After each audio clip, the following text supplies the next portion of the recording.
Right, lobsters here. They're fantastic, aren't they? This is a female. You can tell straight away by looking at the top of it, because the tail, if you're looking at it on a cross section, a female's tail goes like that, whereas a male's tail goes like that. The female's tail needs to go like this because it holds its eggs underneath. It keeps all of her eggs when she's got them underneath there.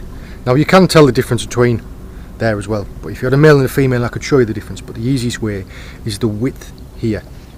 And if it's broad, it's a female, and if it tucks in narrow, it's a male.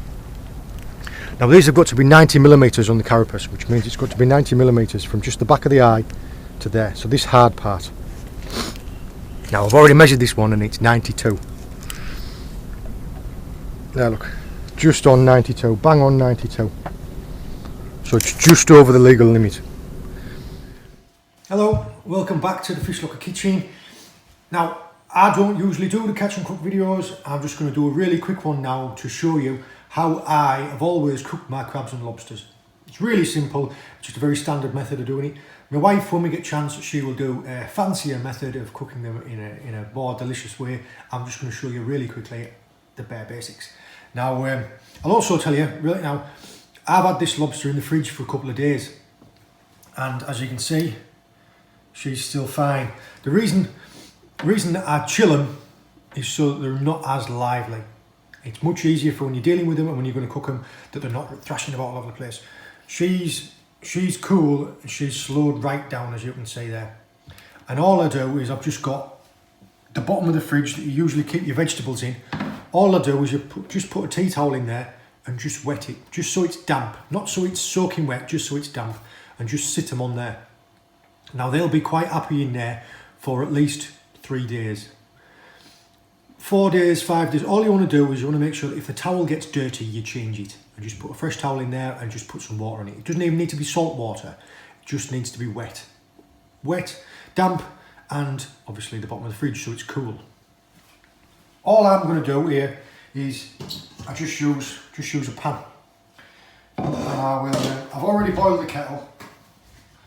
Put a bit of salt in there. Not much. This isn't an exact time. All I do is I boil the kettle here. I'm going to put boiling water on there. I'm going to put the pan on the hob. When that water is what's called a rolling boil, so it's properly bubbling boiling, you put the lobster in. Because the lobster is cold, it will cool the water down. As it heats up again, once it becomes fully bubbly boiling again, give it 2 more minutes after that. That isn't an exact time. The bigger the lobster, the longer it will take to get up to boiling again, so the longer it cooks for. So that way it doesn't have to be an exact time. This will probably take about 8 to 10 minutes. A bigger lobster, like a 3-pound lobster, that will take more like 15. That way this method covers you for all of it. All you want to do is properly boiling, you put the lobster in, put the lid on. When it is properly boiling again, give it 2 more minutes. And then you quickly take it out and you put it into iced water to stop it from cooking. I'll show you that really quick. So she's cooled down, she's quite easy to deal with. You can tell this is a female because of the width of her tail. Your pan, I've had the kettle boiling.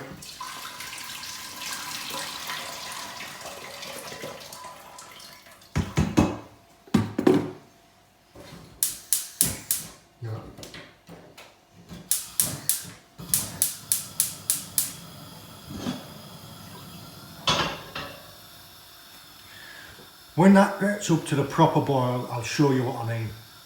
Now we just put the lobster in. Now you can see, that is what I'm talking about, a proper rolling boil. That's ready to have the lobster put in now. And there's my iced water. So when it's properly cooked, you just lift it straight out, just put it in the ice water there to stop it from cooking. You see you've got your rolling boil there. And what I'm going to do is, she may thrash a little bit when she gets in the pan. So you want to be ready with the lid. You want to drop it in tail first, like that. That way that if she tries thrashing it all as you're doing it, you're not going to get covered in boiling water. You can see straight away it's slowed down the bubble of the boil. When that gets fully boiling again, that's when she's ready to come out. You see that she's already changing colour. That will take now roughly probably 8 minutes. I'll time it and I'll tell you how long it takes by the end of it.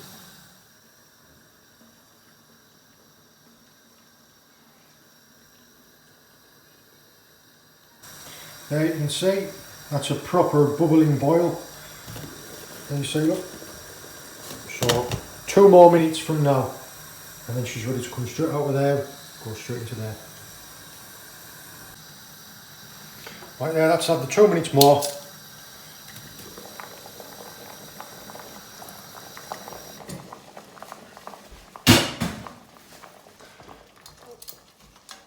Let's lift her straight out. Straight into the ice water. The reason you put them into ice water is so that it doesn't keep cooking, because the shell and the rest of the meat holds a lot of heat and you don't want it to overcook because the meat will just become really rubbery. That's why straight out, straight into cold to stop the cooking process. There, she's properly cooled down now. The main of the meat is going to be here and in these claws here. As it's a female, some people do like to eat what's inside the head, eat the coral. I don't personally. When you pull the back out like that, you want to wash this off.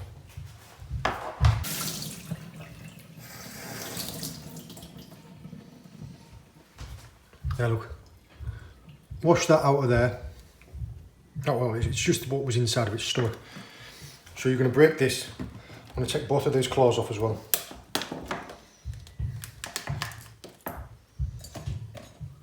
Right, I'll start off with the tail.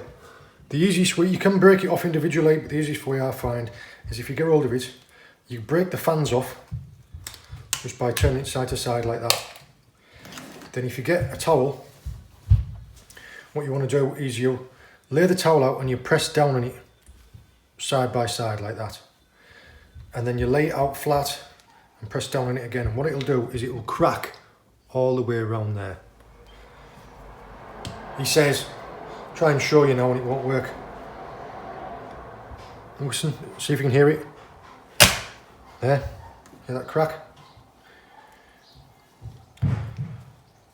Now lay it out flat. Give it another press. You hear all that? And you can see there, look, it's cracked it right down the centre. There. That I find is a lot easier.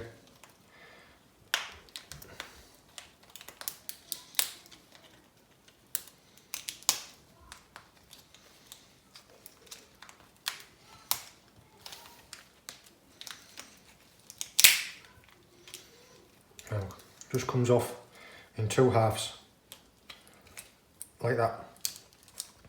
Just empty shell there, and you've taken the tail out.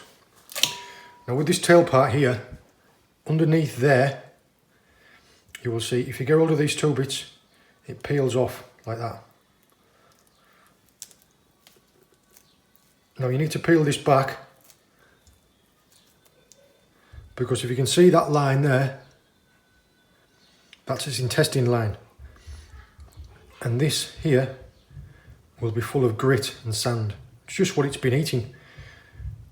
So you don't really want to eat that because it'll taste horrible. So take that part out. So you followed it all the way in there.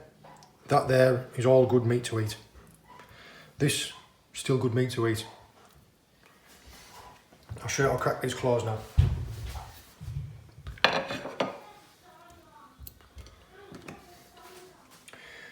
Each one of these sections has a bit of meat in them, but the claw is obviously the main of it.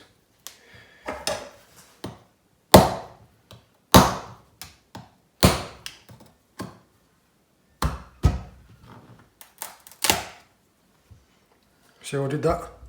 Broke it all the way around and then give it a bit of a twist, and then it should pull off, just like that. Now, inside of this piece, this movable part, you can see when you move it, that's all connected. That's because inside of here there is like a plate, like a little cartilage plate that goes all the way through the meat. So you're better off breaking it like that and trying to push it through.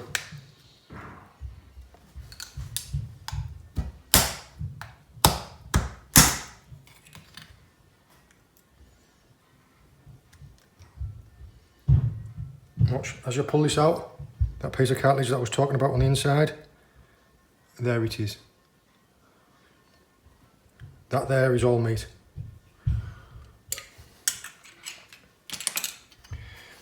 Each one of these little pieces has got a bit in.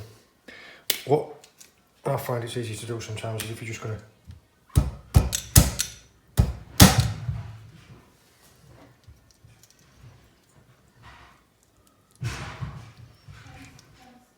you're going to take the time, you could get like a little lobster pick, or I'll show you just using the back end of a spoon.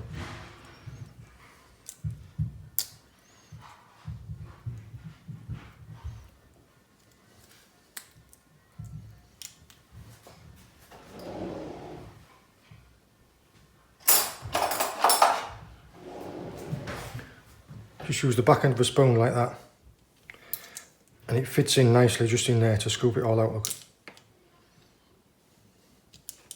The same within here.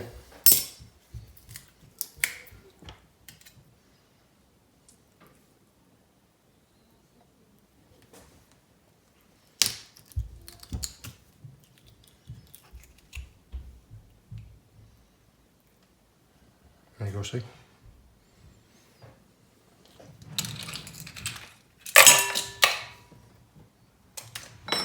Same again with the other side.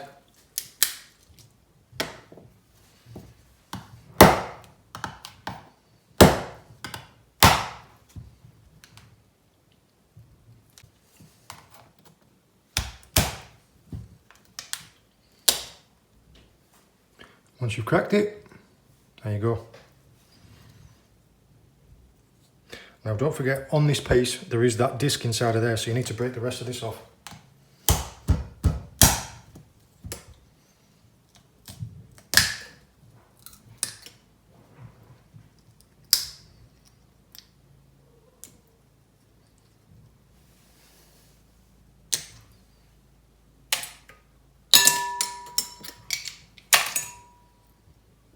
There you go.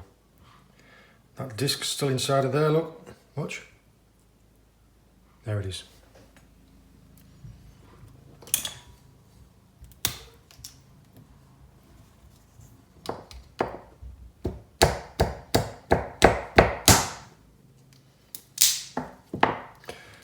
It's one of those things where you try and find the easiest way that causes the least amount of splatter, because it does go everywhere. Look, if you can just crack the corner off, you can lift it all out in a oneer.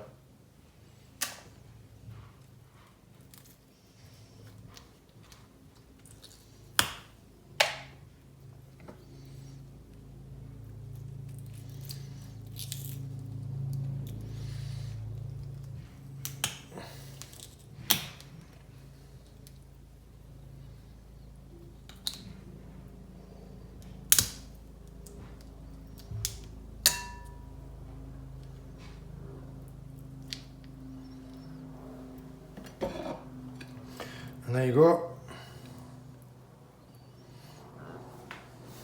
2 claws, a tail, and all the knuckle pieces. That there is perfect. I just like that with a bit of buttered bread. So if you get like some fresh crusty loaf, some butter, a little bit of salad, even though I like a squirt of lemon juice on there. Fantastic.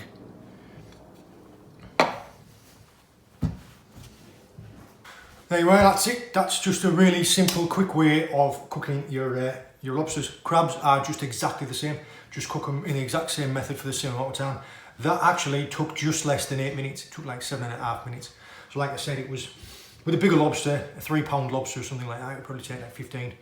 But there you go. And the beauty of this is, because it's not overcooked, you can see it's still really nice and juicy and tender. If you overcook them, it just ends up like a piece of rubber. I hope this has helped.